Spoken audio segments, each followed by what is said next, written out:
Siapa? Nah, itu yang saya pertanyakan. Bagian mana yang dia ciptakan, kan gitu.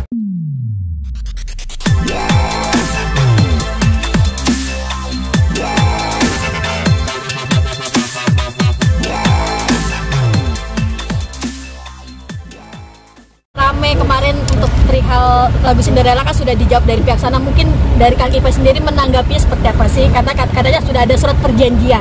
Oke, teman-teman, jadi gini. Sebenarnya kalau saya tidak ingin masalah ini terlalu terpublikasi seperti yang terjadi saat ini. Maka saya dengan teman-teman itu lebih memilih untuk kita bertemu dan melakukan pembicaraan. Agar ini tetap menjadi masalah internal dan orang tidak perlu tahu dengan kesalahan-kesalahan yang terjadi ini, dengan apa yang dia lakukan. Sebenarnya itu sih. Terus proses itu sudah kami lakukan, tapi akhirnya jalan inilah yang harus saya lakukan karena menurut saya kalau bukan sekarang harus kapan lagi gitu. Setelah ada Covid 2 tahun itu tertahan juga, akhirnya itu yang membuat saya ya udahlah sekarang saya sikapi. Tapi sebelumnya proses itu sudah saya kemukakan ke dia. Banyak catatan yang menunjukkan bahwa saya sudah melakukan itu kok. Jauh sebelum hari ini. Sejak kapan sih konsultasi dengan atau maksudnya pertemuan komunikasi dengan band Raja sendiri ya. Royalty? Terkait dengan itu, seperti yang teman-teman ketahui, 2003 mereka keluar album kedua. Nah, di 2003 itu sebenarnya permasalahan udah dimulai.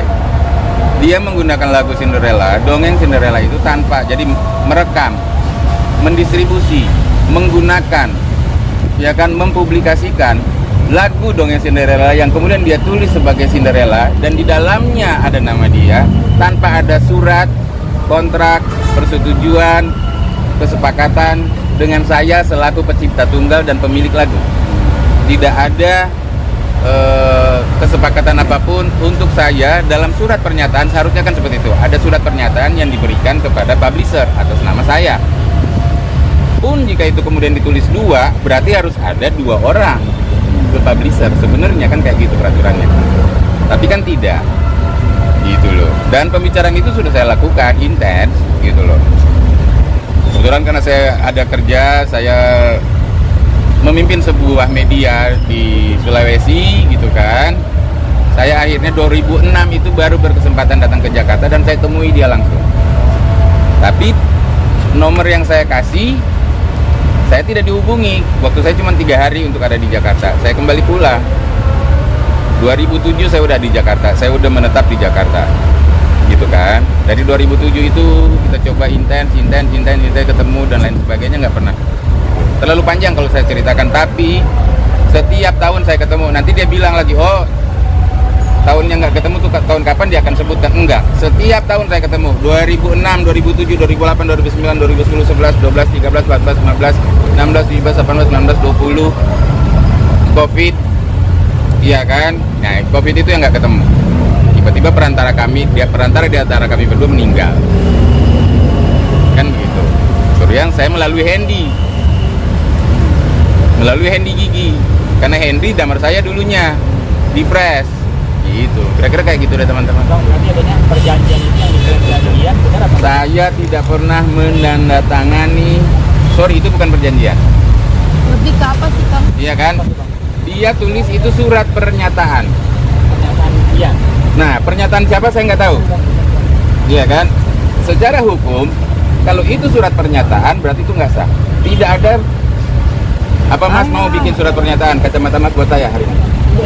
Atau HP? Nggak mungkin. Apapun ya. Nah, tanda tangan yang tertera di dalam itu bukan tanda tangan saya. Saya tidak memiliki tanda tangan seperti itu. Apapun itu bahasa yang kalian gunakan silakan.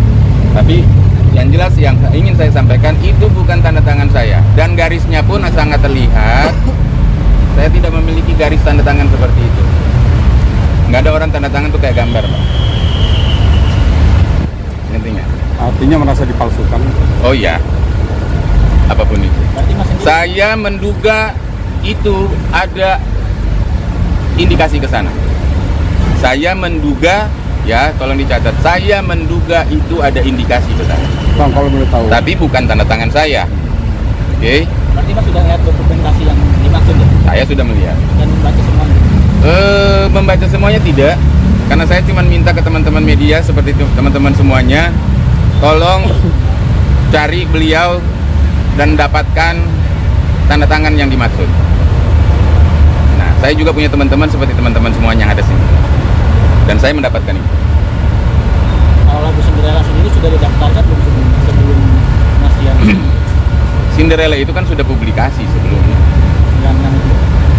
96 saya menciptakan Cinderella di kampus, di kos-kosan di kampus saya ciptakan Cinderella. 97 98 itu saya 97 itu saya bikin demo, 98 itu kemudian saya masuk ke Indosmart Sakti pakai lagu itu. Lagu itu udah pernah kita recording di Indosmart Sakti, saya, Hendy dan teman-teman. Hendy waktu itu masih di press dengan saya. Tapi Bang Ian juga kemarin dijelaskan tertera juga di sebagai pencipta lagu. Siapa? Bang Ian Kasela. Nah itu yang saya pertanyakan, bagian mana yang dia ciptakan, kan gitu aja. Bagian mana yang diciptakan? Hanya saja kan sekarang makin kesini kan awalnya dia bilang tidak dan gini, sekarang kan makin kesini dia bilang makin iya, itu ciptaannya. Sebenarnya kalau menurut saya hal itu yang saya tuntut sejak awal. Karena begini teman-teman, waktu dia melakukan itu ada kontrak dengan label, otomatis ada pertanyaan dari label. Kalau lagu ini ada 2 orang, siapa pencipta satunya? Mana surat pernyataannya? Ya kan? Karena dalam ketentuan lain label kemudian akan bilang, jika itu sudah ada surat pernyataan, berarti ini clear sebagai lagu kamu. Maka itu royalti datang ke dia, 60% royaltinya. Kalau saya tidak pernah dapat royalti, berarti dia menuliskan ke label lagu itu sudah selesai masalahnya dengan saya kan. Ada 3 label yang dia berkontrak. Malta Musik Indonesia, EMI, DB Record. Dan mereka, saya sudah ketemu dengan mereka tidak pernah memegang surat pernyataan dari saya. Masih katakan 2009, 2011, 2013, Mas nggak mengakui kalau pernah ketemu. Maksudnya? Iya katanya pernah ketemu, kemarin Masnya nggak ngakuin. No. Itu justru yang pertanyaan yang salah. Karena kalau teman-teman merunut ke Manji, coba dilihat saya pertama wawancara di situ. Bener nggak?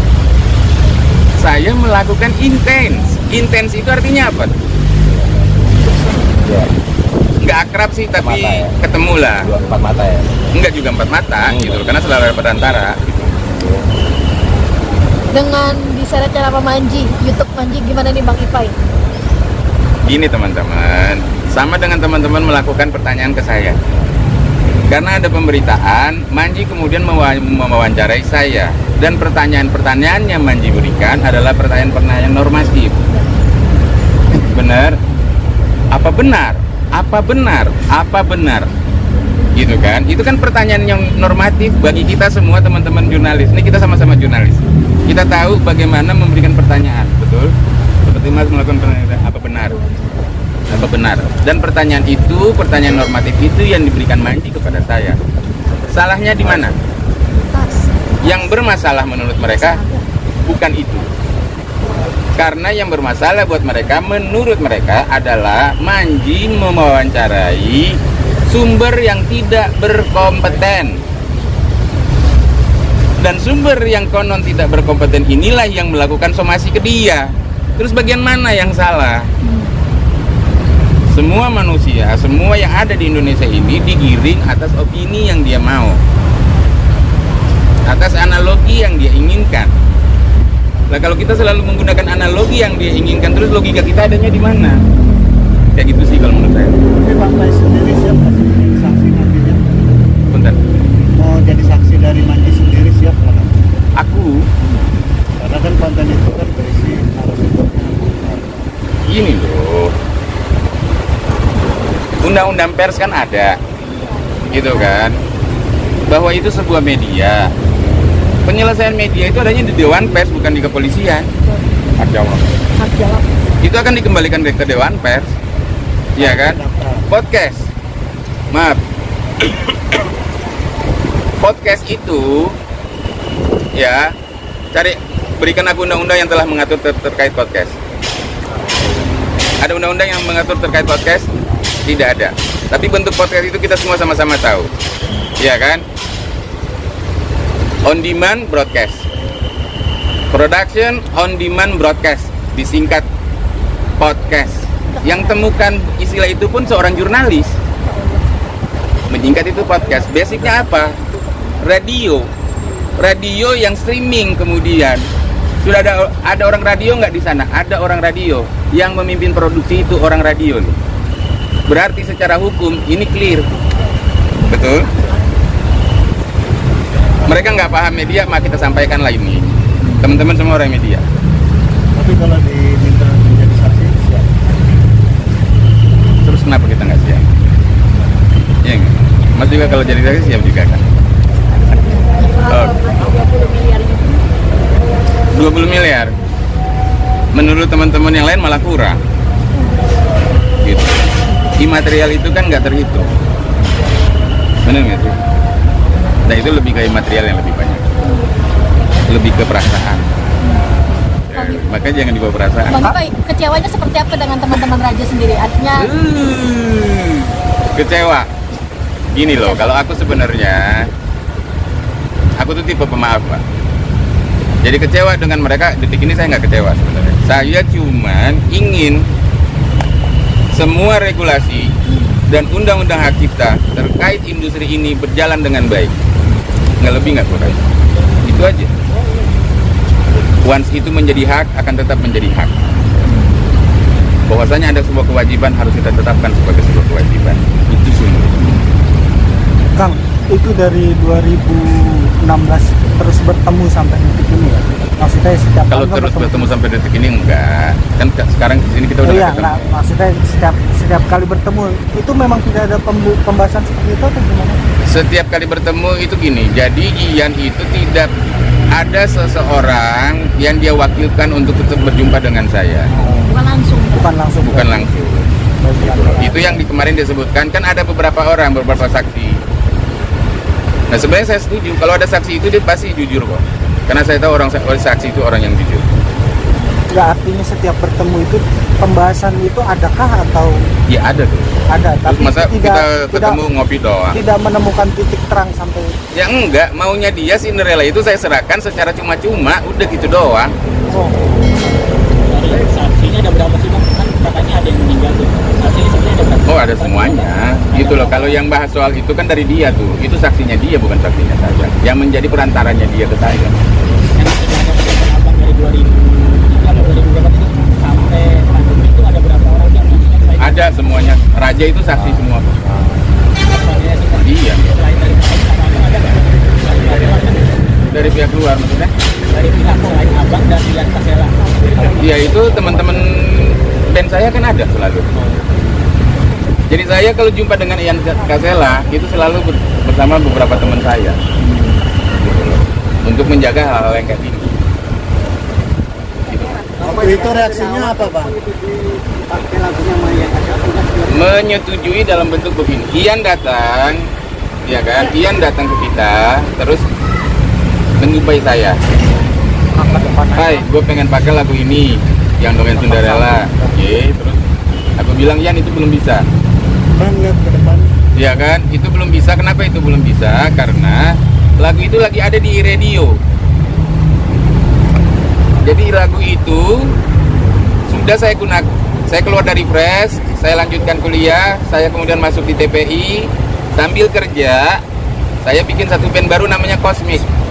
Cosmic kemudian bikin demo baru, kirim demo itu ke iRadio. Secara organik, lagu itu tiba-tiba muncul, dipasang oleh iRadio, naik di chart iRadio. Itu nama MD-nya namanya Vicky Lonto, MD iRadio. Ya, MD iRadio ini kemudian karena lagu kami naik chart nomor 1, dia menawarkan diri untuk bagaimana kalau Cosmic ini saya menjadi manajernya, saya manajerin, mau nggak? Ya karena kita nggak punya manajer, mau aja. Gitu loh. Vicky Lonto kemudian membawa kami ke beberapa stage, beberapa panggung yang bagus gitu kan. Sambil dia juga memberikan, Pai, ini si ProSound mau ketemu lu tuh. Demo gue udah kirim ke ProSound. Udah ada di ProSound. Gitu loh. Jadi lagu ini udah publish. Jadi bukan lagu ini ujuk-ujuk dia dengar dari mana lagu ini. Ya kan? Dia nggak mungkin cuma denger dengan genjreng-genjrengan gitar. Karena lagu ini ada di chart iRadio. Jauh sebelum Raja muncul. Teman-teman paham nggak?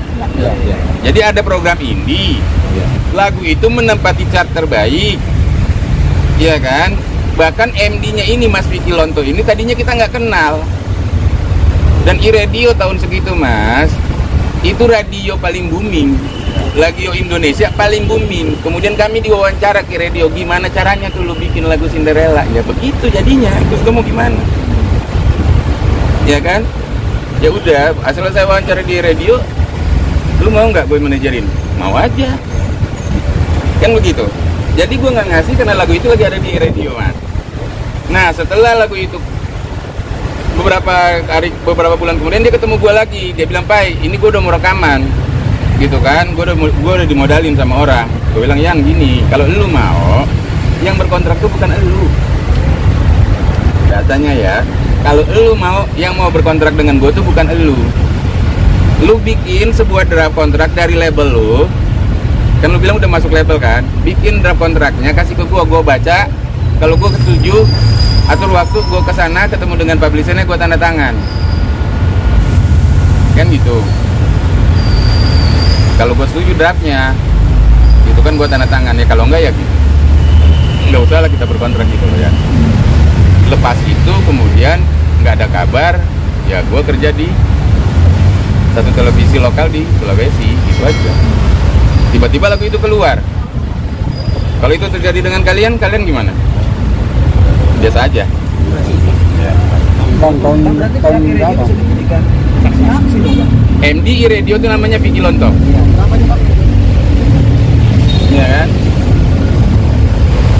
2002, awal 2002. Bang, Awal ketika 2000. lagu itu muncul, Namanya Vicky Lonto. Dia siap kok jadi saksi. Karena dia salah satu saksi saya memang. Bang, ketika lagu itu akhirnya muncul dinyanyikan oleh band Raja, apa reaksi abang pertama kali? Wow, itu deh. Sempat kontak ke yang bersangkutan. Nomornya nggak aktif. Nomor yang ada di saya itu nggak aktif. Aku nggak ada yang aktif. Nggak ada yang aktif. Nggak ada yang aktif. Nggak ada. Nggak ada yang aktif. Nggak ada yang mau ngangkat nomor saya. Sampai saya harus datang sendiri. Gini ya teman-teman. Gini. Saya sampaikan lagi. Saya kerja di broadcast. Kita semua punya kekerabatan seperti ini. Otomatis ada orang di broadcast yang kenal saya juga.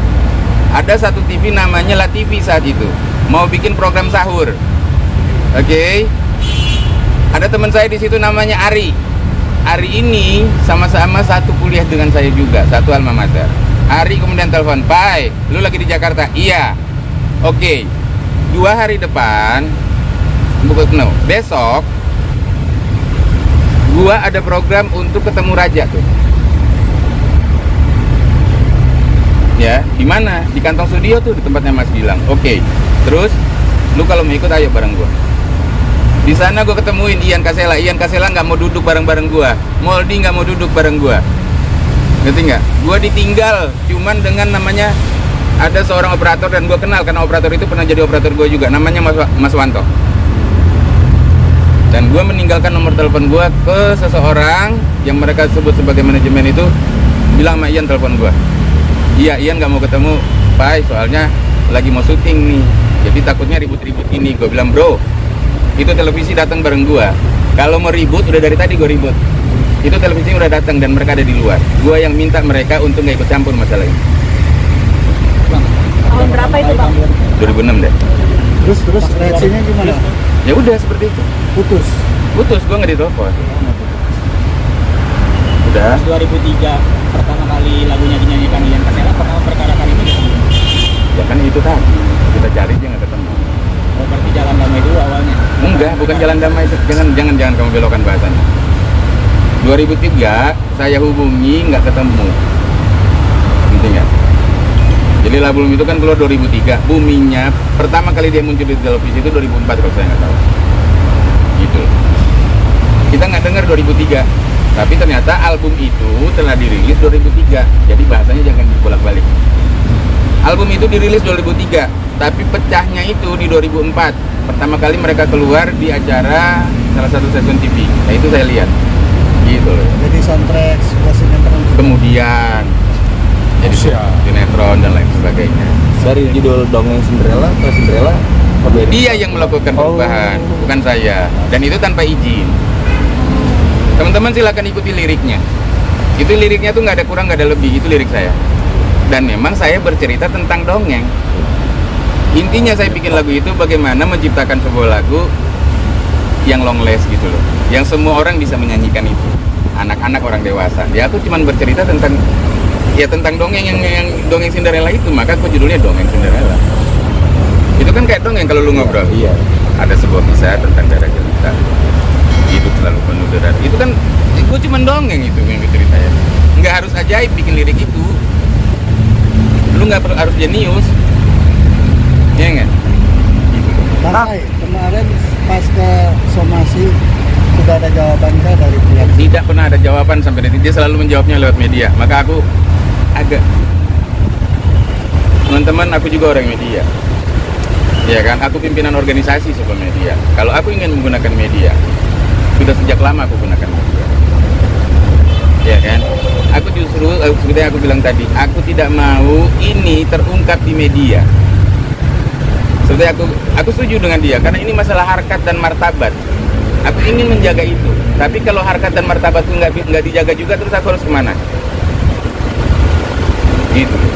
Tapi Kang, kalau dia bilang bersepakat tidak ingin blow up di media, kenapa kemarin ada satu konten di medsosnya yang bilang inilah kalau ada yang mau Raja nyanyiin lagu ini harus bayar 20M. Konten? Jadi ada satu konten dia. Konten siapa? Konten dia. Raja dan Ya iya. Ya. Ya itu dia, memang gaya dia. Emang gaya dia. Itu kan memang gaya dia. Bener nggak sih? Udah selesai urusan dari Malaysia, dia datang ke sini ribut di sini. Apakah sebesar ini? Enggak. Bang Pai, katanya Bang Pai mengancam produser tenaga suara Pak Rahayu. Benar nggak Bang? Siapa yang bilang? Masya Allah, jangan bawa gitu. Jangan bawa gitu. Saya yang menyampaikan itu. Enggak. Saya sama Pak Rahayu temenan. Itu bapak saya. Lihat kamera, Bang Pai. Iya kan? Jangan kayak gitu. Penjelasannya dijelaskan. Bang. Ya, tidak ada ancaman dengan Pak Rahayu. Saya hanya bilang ke Pak Rahayu, jadi gini, saya mempertanyakan gini, dia membawa-bawa Nagaswara bahwa Nagaswara bersaksi. Saya tanya ke Pak Rahayu, ya, apa benar Nagaswara bersaksi? Enggak ada tuh Mas Iman. Jawaban Pak Rahayu jelas, saya ingin memediasi jika kemudian Ian Kasela juga mau dan Bang Ipai mau, Mas Ipai mau. Itu nggak lebih nggak kurang.